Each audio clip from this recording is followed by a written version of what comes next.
Hi, and welcome back to 6.1 Kinetics. This is part 3 of 3.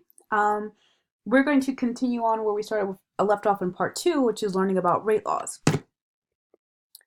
So recall from part 2 that a rate law for a reaction like this is an expression that tells you what the rate is at given concentrations of reactants. And so here is our rate law expression here. K is our rate constant, and X and Y are the rate orders.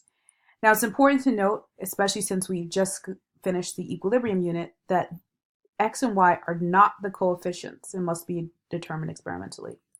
The other thing I want to point out, again, because we finished the equilibrium unit, is that for rate constant we use little k.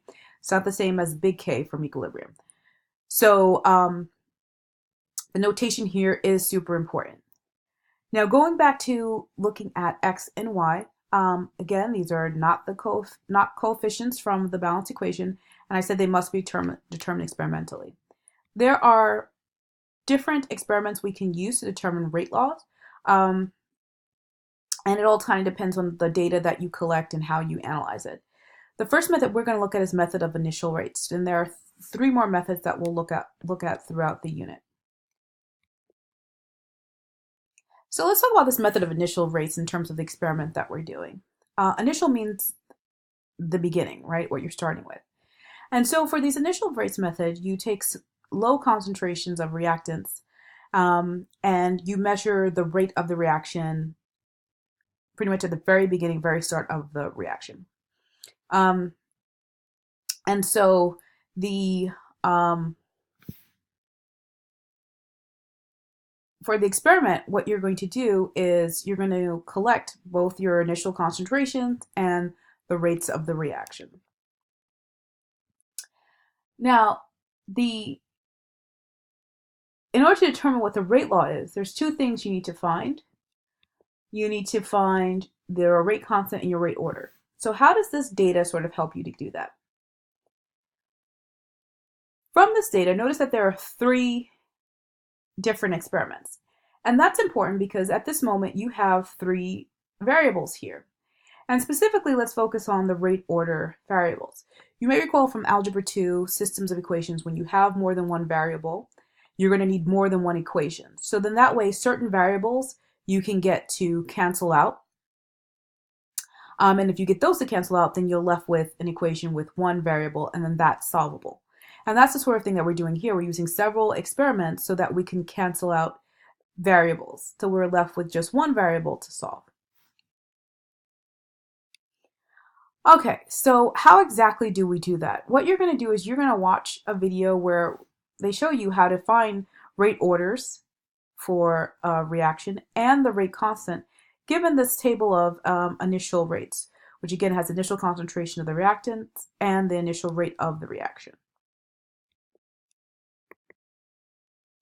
This video is linked in Google Classroom, or you can type in this URL information presented here. And you're going to take notes on how to find rate orders and rate constant using initial rates.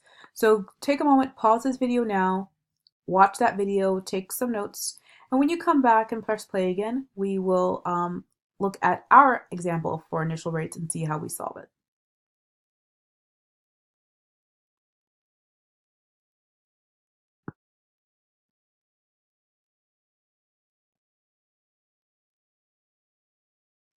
Okay, so welcome back. Hope you found that video helpful. Let's take a look now to see how we would solve initial rates from this example. So again, we want to find the rate orders first. We'll find the rate orders of the reactants there. And if I wanted to, for example, find the rate order for NO2 minus first, I want to find out what Y is. I need to find 2 experiments where the concentration of NO2 minus changes, but the concentration of NH4 plus stays the same. And so if I look at my experiments, I see the first and second experiment, the concentration of NH4 plus stays the same. Because it stays the same, that means that they're going to cancel out. So that's great. And the concentration of NO2 minus changes. And that would be, these 2 do change. So I'm going to use experiment 1 and experiment 2. Now, the method that you see in the video is a sort of a shortcut method. In class, we will learn the longer method in terms of where this all comes from, but we'll use a shortcut method here just for the sake of time and to be consistent with the video that you watched. So what you're trying to figure out is, okay, well, what factor do I need to multiply by experiment 1 by to get to experiment 2 in terms of the concentration of NO2? And that would be 2. So basically the concentration has doubled in going from experiment 1 to 2.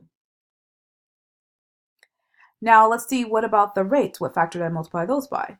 And it also turns out that these also double. So since they double, that means that your rate order of NO2 is 1. Why is that?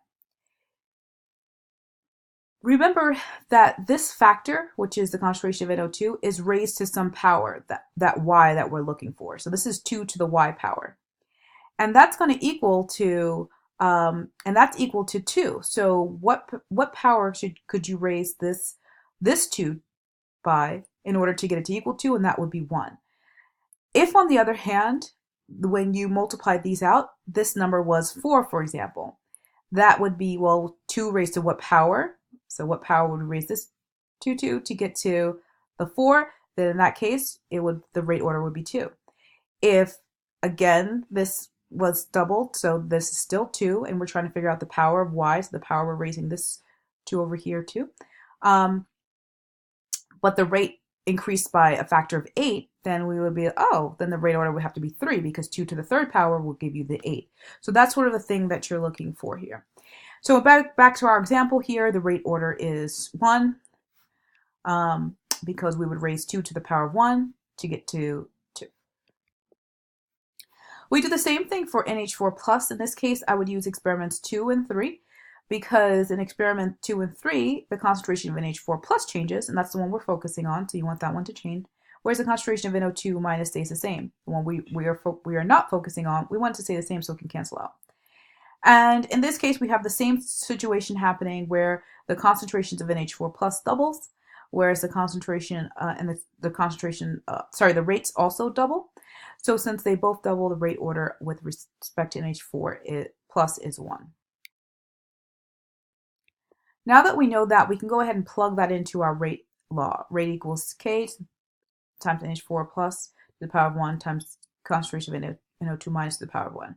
Now you don't technically need to write the ones here down. I'm just keeping them in here because we have solved for them, and I just want to remind us how did we get that number. But anything raised to the power of, whenever you have something raised to the power of 1, it's an invisible 1, so you could leave it out in your rate law expression.